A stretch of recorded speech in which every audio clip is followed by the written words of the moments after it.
പീനട്സ്വില്ലെ അസാധാരണമായി ഒന്നും സംഭവിക്കാത്ത ശാന്തമായ ഒരു പട്ടണം, അതായത് ഒരു നല്ല പ്രഭാതം വരെ ഒരു ആന പാർട്ടി തകർക്കാൻ തീരുമാനിച്ചപ്പോൾ. നിങ്ങൾ എന്താണ് ചിന്തിക്കുന്നതെന്ന് എനിക്കറിയാം. ഒരു ആനയോ പീനട്സ്വില്ലയിലോ? തീർച്ചയായും ഇല്ല. പക്ഷേ പ്രിയപ്പെട്ട ശ്രോതാവേ, അത് സംഭവിച്ചു. വളരെ ഉച്ചത്തിലുള്ള ഒരു നിലവിളിയിൽ നിന്നാണ് ഇതെല്ലാം ആരംഭിച്ചത്. മോശം ആശയങ്ങളിൽ വിദഗ്ധനായ 8 വയസ്സുള്ള ടിമ്മി ഒരു ചാമ്പ്യനെപ്പോലെ അന്ന് രാവിലെ ഉണർന്നു. ഏതൊരു സാധാരണ കുട്ടിയും ചെയ്യുന്നതുപോലെ അവൻ നീട്ടുകയും ആഞ്ഞടിക്കുകയും ചെയ്തു. അവൻ തന്റെ ജനാലയ്ക്ക് പുറത്തു നോക്കി. അപ്പോഴാണ് അവൻ അത് കണ്ടത്. ഒരു വലിയ ചുളിവുകളുള്ള നിലക്കടലയെ സ്നേഹിക്കുന്ന ആന തന്റെ മുത്തശ്ശിയുടെ കിഡ്ഡി പൂളിൽ ഒരു ആഡംബര സ്പാ പോലെ ഇരിക്കുന്നു. ഇപ്പോൾ ടിമ്മി എളുപ്പത്തിൽ പരിഭ്രാന്തരായ ഒരു കുട്ടിയായിരുന്നില്ല, എന്നാൽ ഇത് നിലവിളിക്ക് അർഹമായിരുന്നു. കോഡ് റെഡ്, അവൻ അലറി വിളിച്ചു. തന്റെ മുടിക്ക് തീപിടിച്ചതുപോലെ വീടിനു ചുറ്റും ഓയിട്ടി. ടിമ്മിയുടെ അസംബന്ധങ്ങളോട് ഒട്ടും ക്ഷമയില്ലാത്ത സർട്ടിഫൈഡ് പ്രതിഭയായ അദ്ദേഹത്തിന്റെ ഇളയ സഹോദരി ലില്ലി ഓയിട്ടി വന്നു. ടിമ്മി, നീ എന്തിനെക്കുറിച്ചാണ് കരയുന്നത്? അവൾ നിർത്തി. അവൾ കണ്ണിറുക്കി. പിന്നെ അവളും കരഞ്ഞു.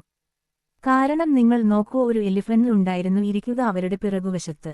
താൻ സ്വയം പരിചയപ്പെടുത്തേണ്ടതുണ്ടെന്ന് മനസ്സിലാക്കിയ ആന തന്റെ തുമ്പിക്കൈ ഉയർത്തി അവർക്ക് സൗഹൃദപരമായ ഒരു തരംഗം നൽകി. മോർണിംഗ്. ടിമ്മിയും ലില്ലിയും നോക്കി ആന കണ്ണിറുക്കി.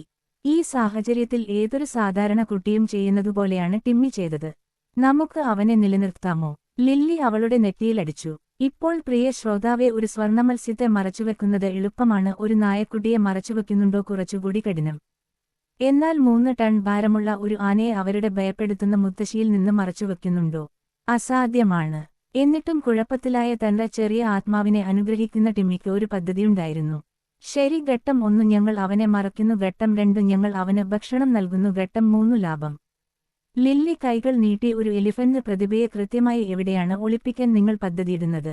ടിമ്മി ഒരു നിമിഷം ആലോചിച്ചു. അപ്പോൾ അദ്ദേഹം അഭിമാനത്തോടെ പറഞ്ഞു, കട്ടിലിനടിയിൽ. ആന അയാൾക്ക് പരന്ന രൂപം നൽകി. കുട്ടി, എന്റെ ചെവി നിന്റെ കട്ടിലിനടിയിൽ ഒതുങ്ങുന്നില്ല. ന്യായമായ പോയിന്റ്.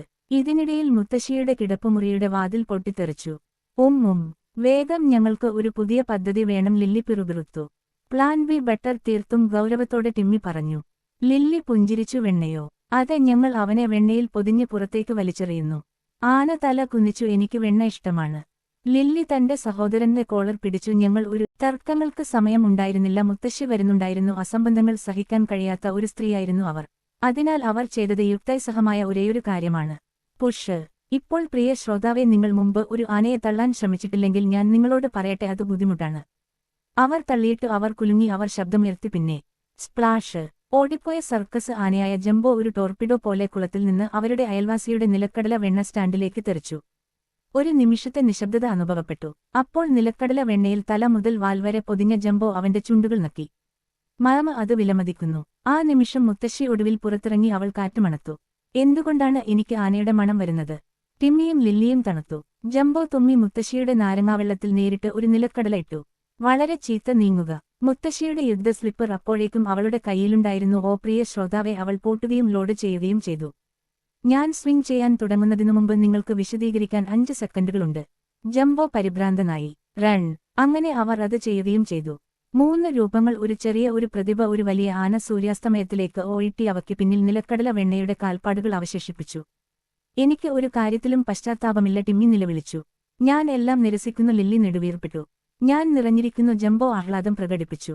പ്രിയ ശ്രോതാവെ, അങ്ങനെയാണ് ചരിത്രത്തിലെ ഏറ്റവും ഐതിഹാസികമായ വേട്ടയാടൽ കഥ പീനട്സ്വില്ലേക്ക് ലഭിച്ചത്. ധാർമ്മികതയോ? എണ്ണയുള്ള 8 വയസ്സുള്ള കുട്ടിയെ ഒരിക്കലും വിശ്വസിക്കരുത്.